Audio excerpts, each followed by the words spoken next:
Assalomu alaykum. Siz bilan birga yana psixiatr, psixoterapevt, narkolog Zemiz Ahmedovaman va shaxs buzilishlari degan diagnoz va shu diagnozga mubtalo bo'lgan insonlar qanday davolanadi degan savol sizga qiziq bo'layotgan bo'lsa kerak. Shaxs buzilishi bor insonlar boshqalarning bebaxtligi. Shaxs buzilishi bor insonlar o'zini yomon yashayotganligini bilmasdan dunyo menday yashamaydi, dunyo meni tushunmaydi, menday yashash kerak degan insonlar qatlami hisoblanadi. Statistika bo'yicha dunyoda 6% inson, ya'ni 100 ta odamdan 6 tasi mana shu shaxs buzilishlariga ega bo'lgan insonlardir. Ularni turlarini aytib o'tdik. Ya'ni g'alati odamlar bor, shubhali, gumonli, paranoyal, hissiyotli odamlar bor, isterik, o'zini kasal qilib ko'rsatadigan, o'ziga diqqatni jamlash uchun o'zini tashlaveradigan, demonstrativ, ular turlari ko'p va xavotirli, qo'rquvli, irodasi kam bo'lgan insonlar bor.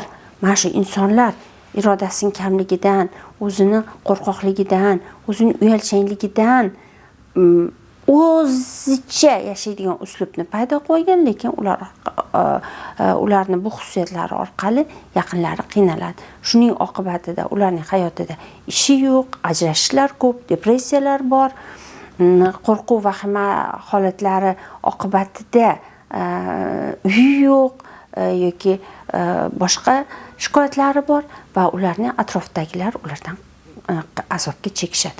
Xo'p, qanaqa qilib davolanadi? O'zlari kelmas ekan. Meni shaxs buzilishim bormi? Nima bunaqaman deb kelmas ekan o'zlari. Faqat kelar ekan, men narkomanman deb kelar ekan.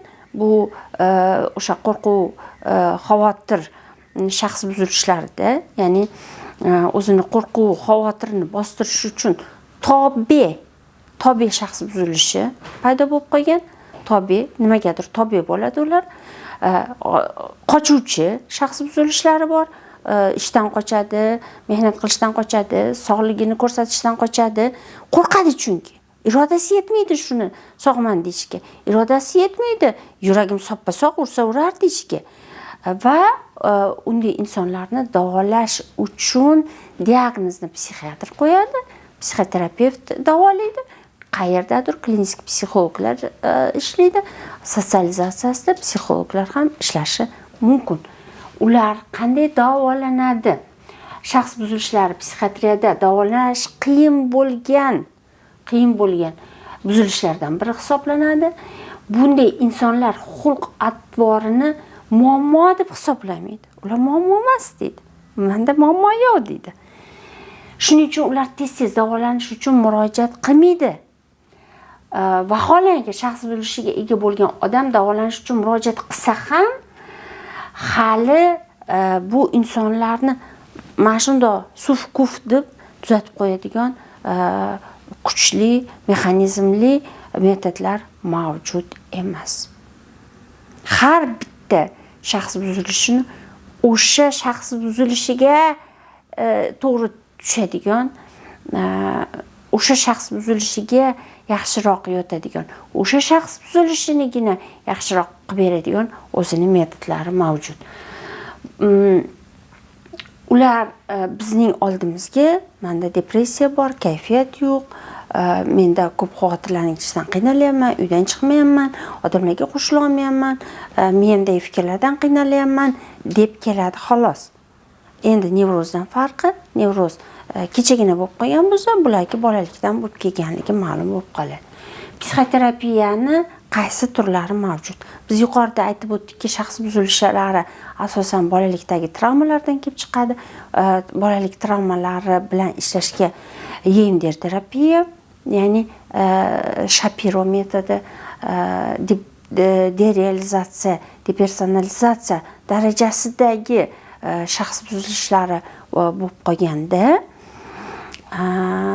IMTT metodlari, sxemoterapiya metodi, metakognitsion fikrlar bilan ishlash metodlari emotsional obraz terapiyasi kabi o'nlab psixoterapiya metodlarini ishlatib biz bu insonlarni hayotda depressiyadan chiqib ketasan, qo'rquvingdan chiqib ketasan deb asosan shaxs buzilishiga diqqatimizni qaratib ishlaymiz. Asosiy maqsadimiz tashvish, depressiya kabi stresslarni kamaytirish. Uning muammolari undan kelib chiqayotganligini, ular tashqaridan kelib kelyapti menga. Erim yomon, shuncha ajrashdim, xotinim yomon, shuncha haydab yubordim deydi. Munosabatga kirisha olmayotganligi, munosabatda doimiy muammolar paydo qilib, agressivlik orqali, rahmsizlik orqali yoki juda ham ko'p tashvishlanib o'zidan ayb qidirish orqali, men noqobilman, men qo'ldan ishlasa kelmaydi deyishlar orqaligina muammoli vaziyatlar kelib chiqayotganligini tushuntirishga, ya'ni осознание deymiz, dialektik behavioral terapiyalar orqali uni anglashga yordam beradigan psixoterapiya usullaridan foydalanamiz. Nevrozdan farqi, nevroz tez anglaydi, tez tushunib oladi, tez qaror chiqaradi, tez boshqa holatga o'tib oladi. Bular o'tishlari qiyin. Bular faqatgina qisqa muddat o'tib yana orqaga qaytib qolish ehtimoli juda katta.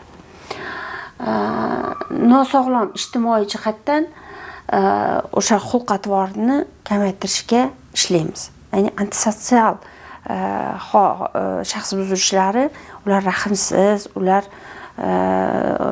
odamlarga firibgarlik qilishdan qo'rqmaydigan darajadagi holatlarda qamalmaslik uchun bir platforma, bir yo'nalish qilib beramizki, ba'zan bu gaplar ham ta'sir qilmaydi. Men meni qo'rqitsa, men qamalmayman, men to'g'ri fikrlayapman degan gaplarni gapirib tashlaydi. Bu insonlarga empatiyani, boshqalarni his qila olishni, o'zini his qila olishni o'rgatamiz. Rahm tuyg'usini, odobsizliklarga odob tuyg'usini, o'sha o'zidagi shubha gumonlariga, u shubha gumon bu meni xayolimda degan ichki mexanizmlarni o'zgartirishlarni o'rgatamiz. Dialektik behavioral terapiyadan tashqari kognitiv behavioral terapiya fikrlar bilan, hissiyotlar bilan, xulq-atvor bilan ishlanadi. Albatta bu odamlarni agar shaxs buzilishi bo'lsa, hayotida munosabatlar yomon bo'ladi, ishda qiyinchiliklar yomon bo'ladi, ijtimoiy faolligi buziladi, ishsizlik, ajrashishlar, maishiy zo'ravonlik, narkotiklarga bog'lanib qolish, uyqusizlik, jinoyatchilik kabi holatlar bu insonlarning hayotida tez-tez uchrab turadi. Bundan tashqari ular tez yordamga ko'p murojaat qilishadi. 2 kunda bir tez yordam uyini oldida turadi. O'z joniga qasd qilish, suitsidal holatlari, ayniqsa chegaradosh shaxs buzilishi da ko'p uchraydi. Endi yana prognoz qiladigan bo'lsak, ularda davolanish oxirigacha olib borilmaydi. Olib bormaydi o'zlari. Ya'ni oxirigacha men davolanishim kerak degan ularda maqsad bo'lmaydi. Qo'rquvdan chiqarib ber, vahimadan chiqarib ber, depressiyadan ketsa bo'ldi deyishadi. Ularni davolashga undash undan ham qiyin. Esa tutish kerakki, shaxs buzilishlari ruhiy kasallik. Bu ruhiy kasallik. Va ular bilan gaplashayotganda ularni urishish, so'kish, ulardan ayb qidirish aslo mumkin emas. Siz o'zingiz uchun biling, shaxs buzilishi degan diagnoz qo'ydingizmi yaqiningizga yoki o'zingizga, o'ylab harakat qiling. O'ylab harakat qiling. Uning bu insonlarni nafaqat o'zlari, ularni oilasidagi ota-onasi, tanish bilishlarida ham muammolar paydo bo'ladi. Ya'ni ular ham shaxsi buzilgan insonlarni ta'siriga o'tirib qolishadi. Ya'ni kimnidir yomonlasa, mani o'zinim har doim menga sehr qiladi desa, o'sha insonni onasi ham ishonadigan bo'lib qoladi. Shuning uchun sizning yaqinlaringizda shaxs buzilishi kasalliklari, ruhiy kasalliklari borligiga shubhangiz tug'ilgan bo'lsa, bizga murojaat qiling. Sizning yaqiningiz va sizning sog'ligingiz sizning bugungi harakatingizga bog'liq. Bugun to'g'ri harakat, ertaga yaxshi yashash. Bugun to'g'ri harakat, ertaga farovon yashash.